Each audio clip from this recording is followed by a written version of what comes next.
Chapter 28. Many historians say that the French did not win the Battle of Borodino because Napoleon had a cold, and that if he had not had a cold the orders he gave before and during the battle would have been still more full of genius and Russia would have been lost and the face of the world have been changed. To historians who believe that Russia was shaped by the will of one man, Peter the Great, and that France from a republic became an empire and French armies went to Russia at the will of one man, Napoleon, to say that Russia remained a power because Napoleon had a bad cold on the 24th of August may seem logical and convincing. If it had depended on Napoleon's will to fight or not to fight the Battle of Borodino, and if this or that other arrangement depended on his will, then evidently a cold affecting the manifestation of his will might have saved Russia, and consequently the valet who omitted to bring Napoleon his waterproof boots on the 24th would have been the savior of Russia. Along that line of thought such a deduction is indubitable as the deduction Voltaire made in jest, without knowing what he was jesting at, when he saw that the massacre of St. Bartholomew was due to Charles IX's stomach being deranged.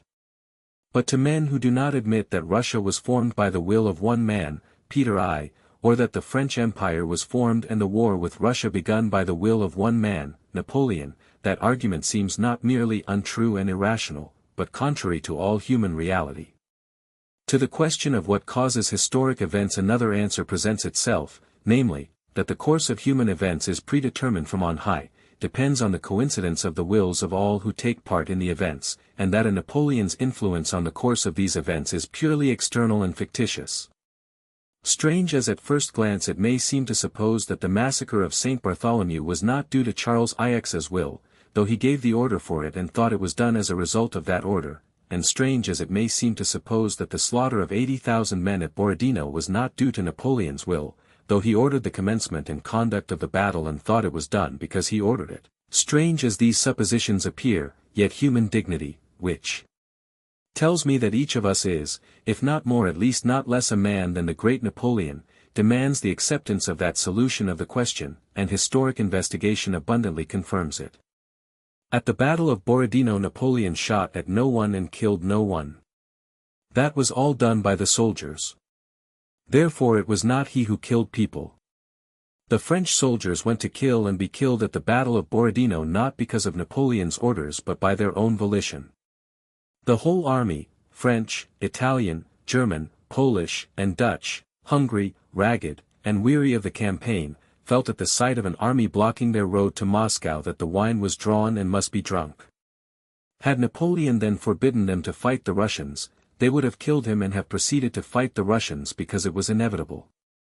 When they heard Napoleon's proclamation offering them, as compensation for mutilation and death, the words of posterity about their having been in the battle before Moscow, they cried, Vive l'Empereur, just as they had cried, Vive l'Empereur, at the sight of the portrait of the boy piercing the terrestrial globe with a toy stick, and just as they would have cried, Vive l'Empereur, at any nonsense that might be told them.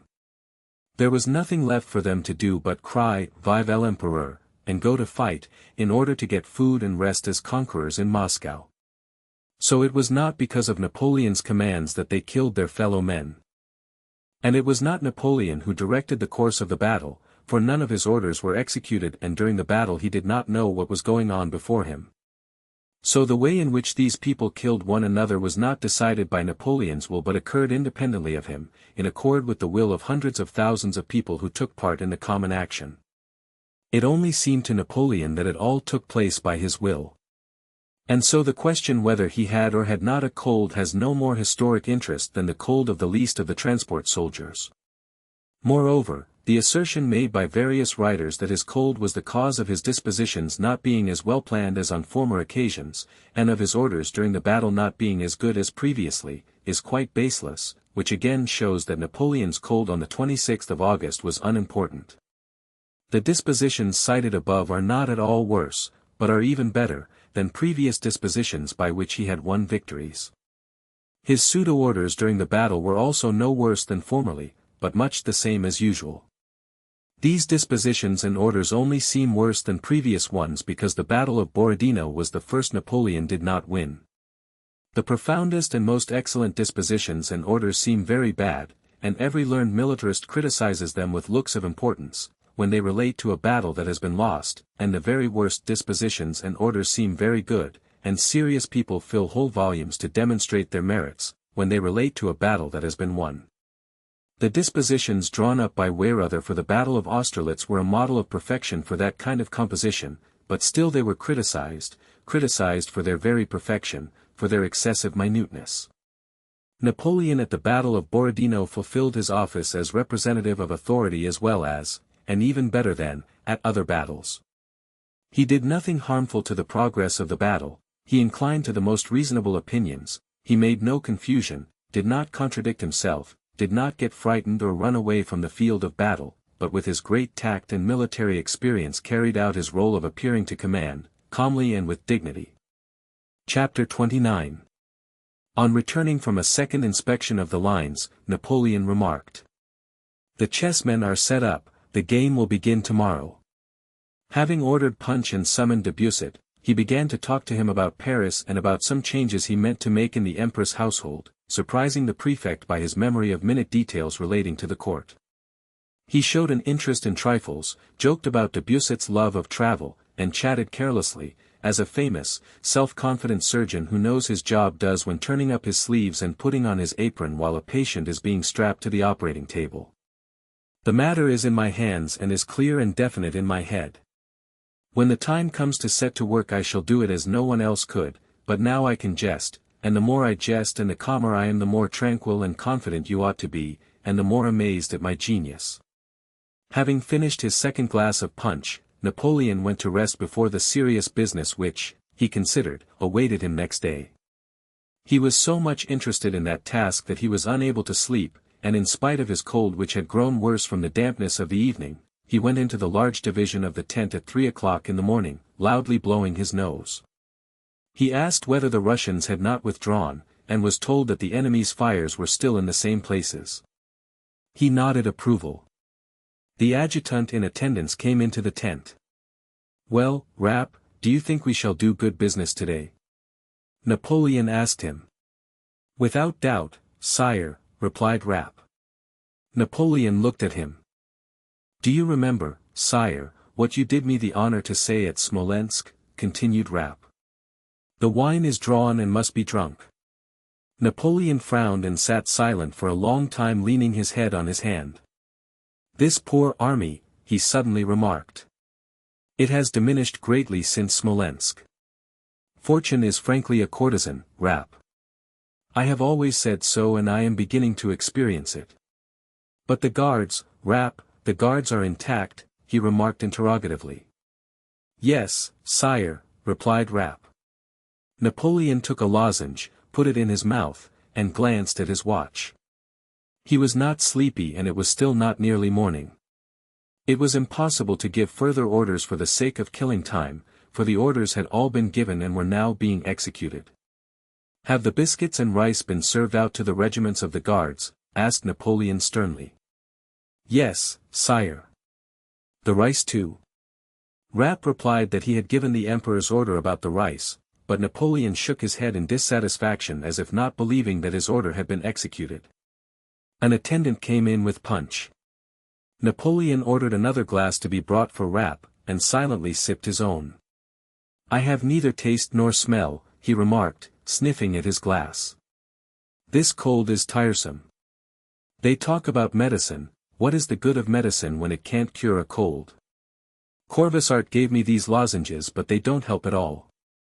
What can doctors cure? One can't cure anything. Our body is a machine for living. It is organized for that, it is its nature. Let life go on in it unhindered and let it defend itself, it will do more than if you paralyze it by encumbering it with remedies. Our body is like a perfect watch that should go for a certain time. The watchmaker cannot open it, he can only adjust it by fumbling, and that blindfold. Yes, our body is just a machine for living, that is all." And having entered on the path of definition, of which he was fond, Napoleon suddenly and unexpectedly gave a new one. "Do you know, Rapp, what military art is?" asked he. "It is the art of being stronger than the enemy at a given moment. That's all." Rapp made no reply. "Tomorrow we shall have to deal with Kutuzov," said Napoleon. "We shall see." Do you remember at Braunau he commanded an army for 3 weeks and did not once mount a horse to inspect his entrenchments? We shall see. He looked at his watch. It was still only 4 o'clock. He did not feel sleepy. The punch was finished and there was still nothing to do. He rose, walked to and fro, put on a warm overcoat and a hat, and went out of the tent. The night was dark and damp, a scarcely perceptible moisture was descending from above. Nearby, the campfires were dimly burning among the French guards, and in the distance those of the Russian line shone through the smoke. The weather was calm, and the rustle and tramp of the French troops already beginning to move to take up their positions were clearly audible. Napoleon walked about in front of his tent, looked at the fires and listened to these sounds, and as he was passing a tall guardsman in a shaggy cap, who was standing sentinel before his tent and had drawn himself up like a black pillar at sight of the emperor, Napoleon stopped in front of him. "What year did you enter the service?" he asked with that affectation of military bluntness and geniality with which he always addressed the soldiers. The man answered the question. "Ah! One of the old ones. Has your regiment had its rice?" "It has, your Majesty." Napoleon nodded and walked away. At 5:30 Napoleon rode to the village of Shevardino. It was growing light, the sky was clearing, only a single cloud lay in the east. The abandoned campfires were burning themselves out in the faint morning light. On the right a single deep report of a cannon resounded and died away in the prevailing silence. Some minutes passed. A second and a third report shook the air, then a fourth and a fifth boomed solemnly nearby on the right. The first shots had not yet ceased to reverberate before others rang out and yet more were heard mingling with and overtaking one another. Napoleon with his suite rode up to the Shevardino redoubt where he dismounted. The game had begun. Chapter 30. On returning to Gorky after having seen Prince Andrew, Pierre ordered his groom to get the horses ready and to call him early in the morning, and then immediately fell asleep behind a partition in a corner Boris had given up to him. Before he was thoroughly awake next morning everybody had already left the hut. The panes were rattling in the little windows and his groom was shaking him. "Your Excellency! Your Excellency! Your Excellency!" he kept repeating pertinaciously while he shook Pierre by the shoulder without looking at him, having apparently lost hope of getting him to wake up. "What? Has it begun? Is it time?" Pierre asked, waking up. "Hear the firing," said the groom, a discharged soldier. "All the gentlemen have gone out, and His Serene Highness himself rode past long ago." Pierre dressed hastily and ran out to the porch. Outside all was bright, fresh, dewy, and cheerful. The sun, just bursting forth from behind a cloud that had concealed it, was shining, with rays still half broken by the clouds, over the roofs of the street opposite, on the dew-besprinkled dust of the road, on the walls of the houses, on the windows, the fence, and on Pierre's horses standing before the hut. The roar of guns sounded more distinct outside. An adjutant accompanied by a Cossack passed by at a sharp trot. "It's time, Count, it's time," cried the adjutant. Telling the groom to follow him with the horses, Pierre went down the street to the knoll from which he had looked at the field of battle the day before. A crowd of military men was assembled there, members of the staff could be heard conversing in French, and Kutuzov's grey head in a white cap with a red band was visible, his grey nape sunk between his shoulders. He was looking through a field glass down the highroad before him. Mounting the steps to the knoll Pierre looked at the scene before him, spellbound by beauty. It was the same panorama he had admired from that spot the day before, but now the whole place was full of troops and covered by smoke clouds from the guns, and the slanting rays of the bright sun, rising slightly to the left behind Pierre, cast upon it through the clear morning air penetrating streaks of rosy, golden-tinted light and long dark shadows. The forest at the farthest extremity of the panorama seemed carved in some precious stone of a yellowish-green color. Its undulating outline was silhouetted against the horizon and was pierced beyond Valuevo by the Smolensk highroad crowded with troops. Nearer at hand glittered golden cornfields interspersed with copses. There were troops to be seen everywhere, in front and to the right and left. All this was vivid, majestic, and unexpected, but what impressed Pierre most of all was the view of the battlefield itself, of Borodino and the hollows on both sides of the Kolocha.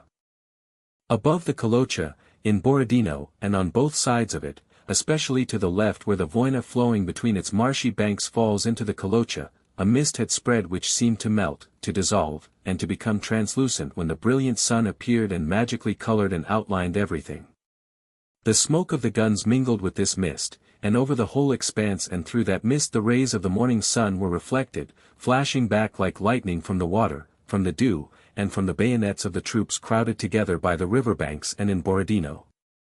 A white church could be seen through the mist, and here and there the roofs of huts in Borodino as well as dense masses of soldiers, or green ammunition chests and ordnance. And all this moved, or seemed to move, as the smoke and mist spread out over the whole space. Just as in the mist-enveloped hollow near Borodino, so along the entire line outside and above it and especially in the woods and fields to the left, in the valleys and on the summits of the high ground, clouds of powder smoke seemed continually to spring up out of nothing, now singly, now several at a time, some translucent, others dense, which, swelling, growing, rolling, and blending, extended over the whole expanse. These puffs of smoke and, strange to say, the sound of the firing produced the chief beauty of the spectacle. Puff! Suddenly a round compact cloud of smoke was seen merging from violet into grey and milky white, and, boom, came the report a second later. Puff! Puff!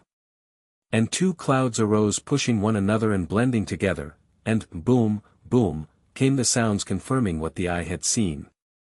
Pierre glanced round at the first cloud, which he had seen as a round compact ball, and in its place already were balloons of smoke floating to one side, and, puff, with a pause, puff, puff, 3 and then 4 more appeared and then from each, with the same interval, boom, boom, boom, came the fine, firm, precise sounds in reply.